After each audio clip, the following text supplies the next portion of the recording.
It is spring, early April here in Austin, Texas, and I'd like to take you on the first garden tour of 2026.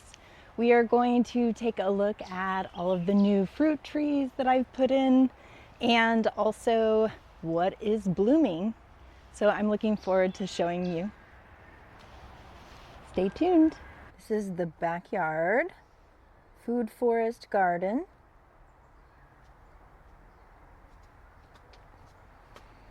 Starting over here, I have the green stock vertical planter, and it's not full right now. I removed all of the lettuce and other things that were growing for cool season. We are in full warm season here. And this is chocolate mint growing really well up here. I'll be adding more to these pockets that are empty. We've got sage, mint, a little strawberry, my lemon balm is growing back lovely. These are all perennials that'll come back every year, and then I add annual seeds and other things into them. This is the second year for the Weeping Santa Rosa plum tree. It got a couple of flowers this year, but no plums yet. And around it, these are wildflowers, and I have tons of sunflowers popping up everywhere. These are all self-seeded from last year. It's the native common sunflower here in Texas. Here's another native annual wine cup. There are lots of these in the garden, and they are all self-seeded as well. I've got some sweet potatoes already popping up.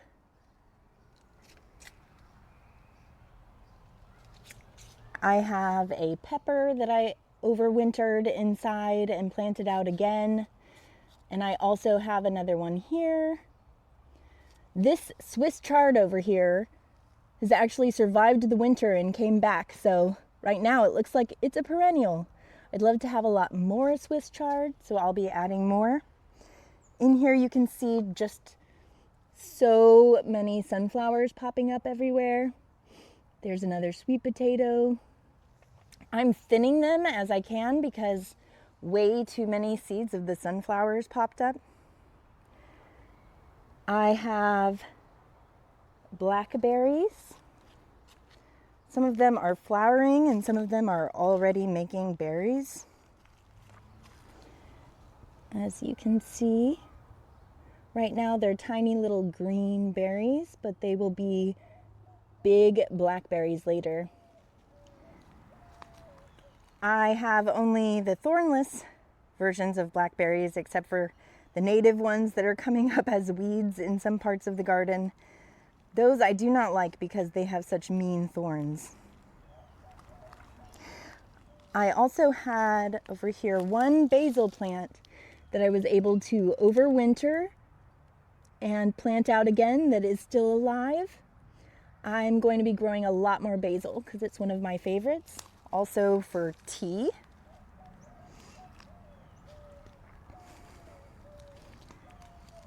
I've got 3 apple trees. They are just starting to bud out. So if you can see that, I'm trying to focus. They haven't made leaves yet, and they're still so young. I haven't gotten any fruit yet, but they leaf out a little bit later in the season. In the courtyard, I have a ton of this blue mealy sage to make a wall here. And they are looking beautiful. And there are giant bumblebees. Let me see if I can find one. Hey guy, will you be in my video? Okay, he took off. Giant bumblebees absolutely love these flowers. Here you go. There you are.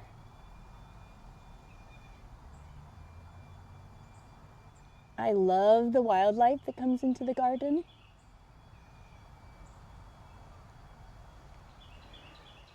And behind those are a bunch of wine cups. And it's self-seeded. Over here I have some native milkweed that will make some beautiful flowers for the monarch butterflies when they arrive. Got a little rosemary plant I added last year right there. Okay, around the back this way, I have an area where I am saving a lot of sticks and other things to grind up into mulch. Here I have a new fig tree. I've got several, but I decided to add some new varieties this year. All the new ones have a tag on them, so I can remember which ones they are. This one is a Tennessee Mountain fig tree. I have an area of Texas native grasses. This beautiful one is our state grass of Texas. This one is the state grass of Texas. Hopefully this will live. It's got some leaves still, looking a little bit parched.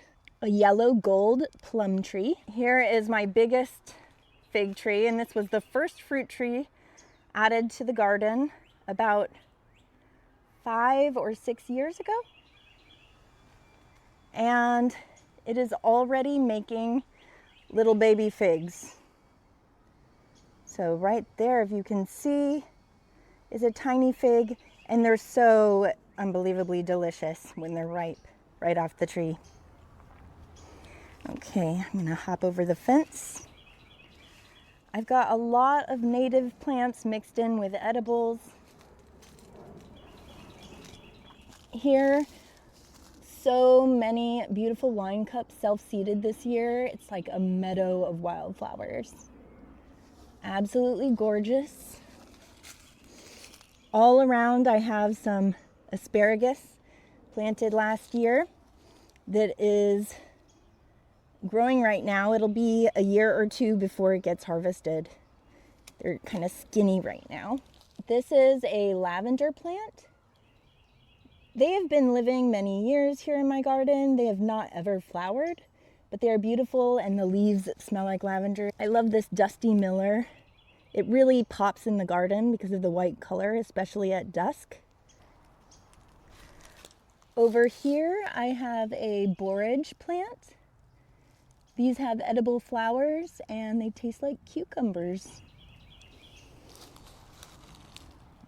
I love these pink evening primrose, another Texas wildflower. Beautiful. One lonely little lettuce plant right there.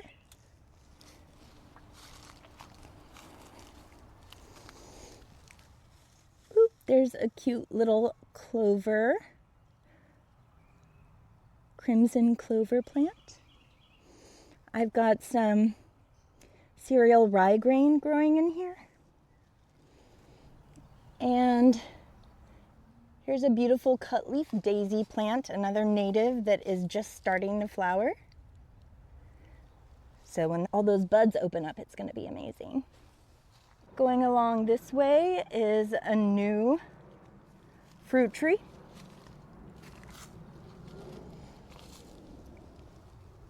This one is a June yellow plum tree.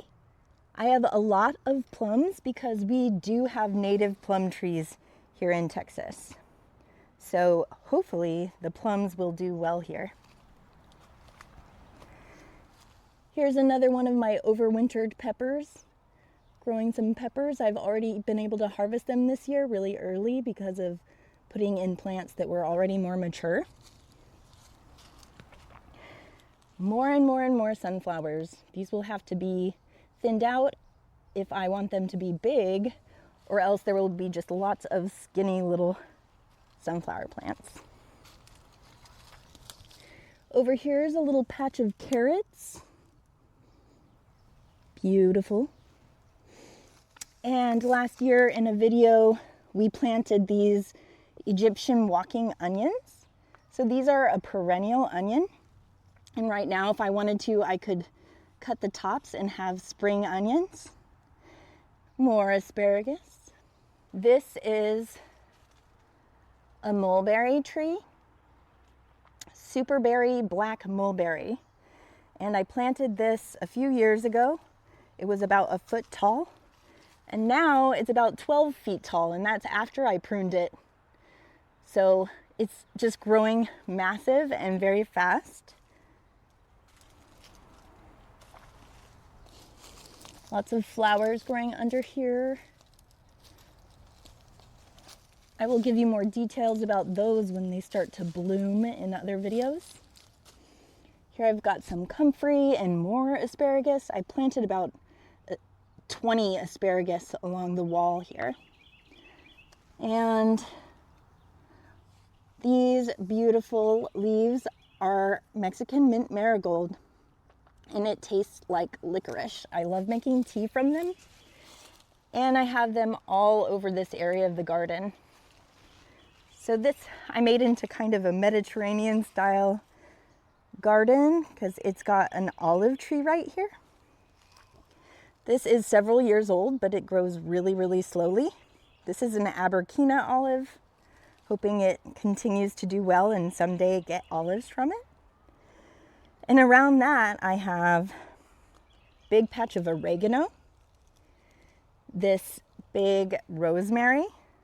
I'll never run out of rosemary or oregano. These are all perennial herbs. And as you can see, there's just tons of the little Mexican mint marigold going around, and it does make a beautiful yellow flower in the fall.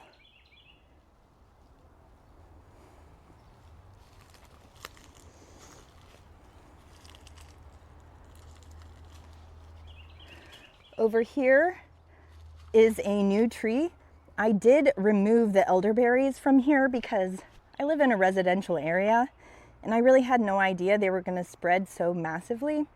And they were spreading under the ground and popping up new trees up to 12 feet away from the original.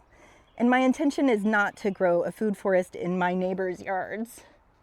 So I removed those elderberries, even though they're native to our area. Unfortunately, because they're so beautiful, I just didn't want to have to deal with them popping up everywhere. I also ended up removing all my grapevines for the same reason. So this year might be a lot of removal instead of a lot of addition. Here's another bigger asparagus. This one that I just added where the elderberry was is a Chicago hardy fig tree. So it's a cold hardy one. Our area does get freezes. And here is an overwintered eggplant. Even though I would plant the seeds in January and then transplant in March usually, I wouldn't get eggplants until later into the fall. And I'm hoping maybe I can get some spring eggplants because this is an older plant. We'll see how it goes.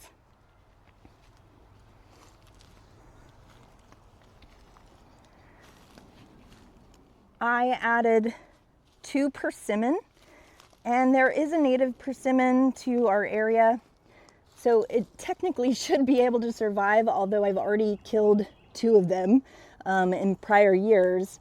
I wanted to try again. This one is a, if I'm saying this correctly, Maikawa Hero persimmon tree, and it is budding out, but I haven't seen any growth yet. So I hope it's alive. And I have a second one for pollination over here. This fence is not permanent. I'll move it anytime it gets in the way, but it keeps my dog out of the garden who loves to eat all the food. This one is a Matsumoto persimmon tree.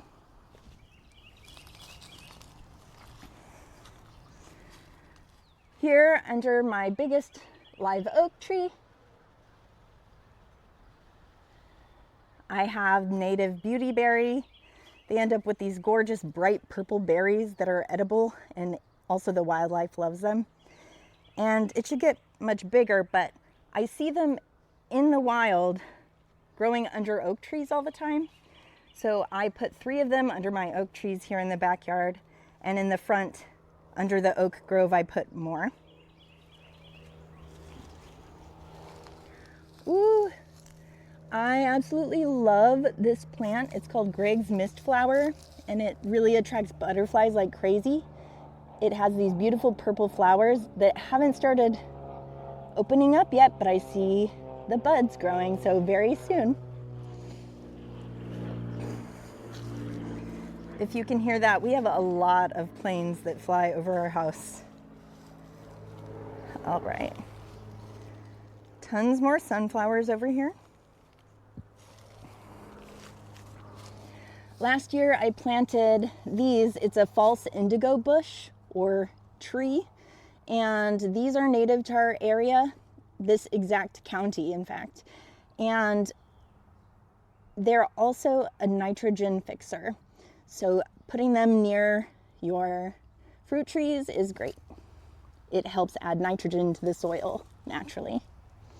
So I have 2 of those. There's another one. I put a cage over it primarily just so I didn't step on them. And they actually died to the ground during the winter. I planted them in the fall, but they came back. So that's great. Over here is another nitrogen fixer. This is a Texas redbud tree, native to our area. This is a fig tree that I made. I propagated it from a fig tree in the front yard. This is another propagated fig tree, but this is propagated from the one in the backyard. And let's see what else. I have here a pineapple guava, and it starts out like a bush, but will eventually grow into a small multi-trunked tree. So this year was the first year I pruned it, and I tried to prune it to a shape of its future multi-trunk tree. And another fig. Okay.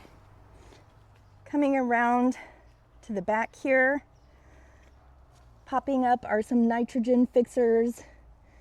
It died to the ground, but it's coming back. I'm so excited. This is called Yellow Esperanza, and it makes beautiful yellow flowers. It's more of a bush than a tree, I would say. And then here's another. This is kind of the first year I'm really adding stuff to this side yard. And that's coming up. Right here, I have another tree that I added.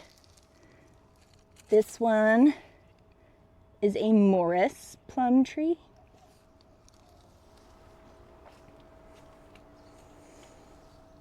Another Yellow Esperanza.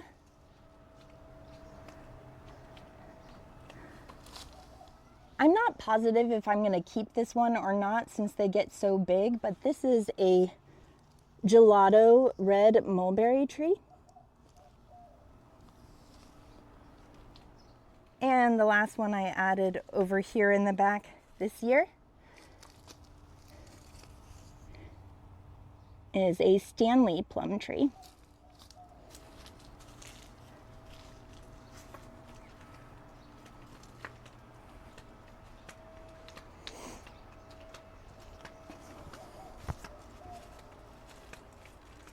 Coming back around to the side here is a second pineapple guava. In here I have a lot of native plants here as ground cover. I really love this one. It's commonly called horse herb. It's got these teensy tiny yellow flowers, but it makes a really nice ground cover that's native. This is one of my favorites. I haven't gotten any fruit yet, but it has survived 2 winters, including the ice storm this year. I did have it covered with ambient Christmas lights underneath it that gave off heat, so not the LED ones, but the old kind. And it worked.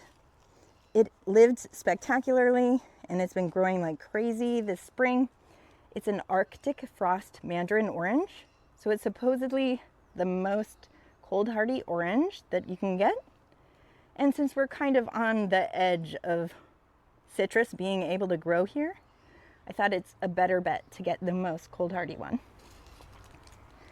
Down here we have our native lantana blooming. Beautiful orangey yellow flowers.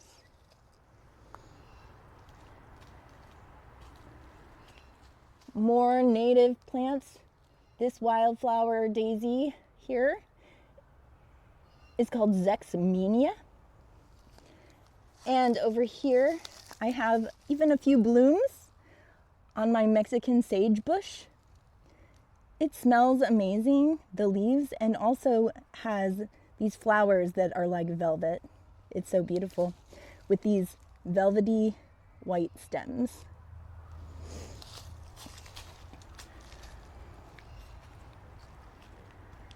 Right here I have a semi-dwarf plum tree.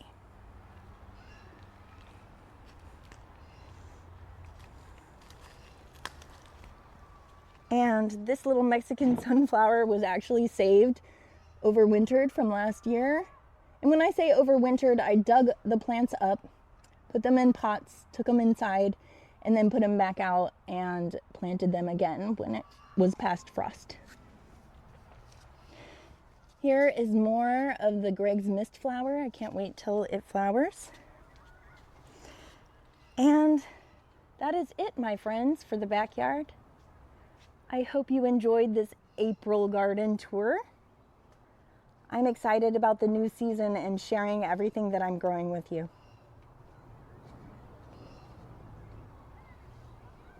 See you next time.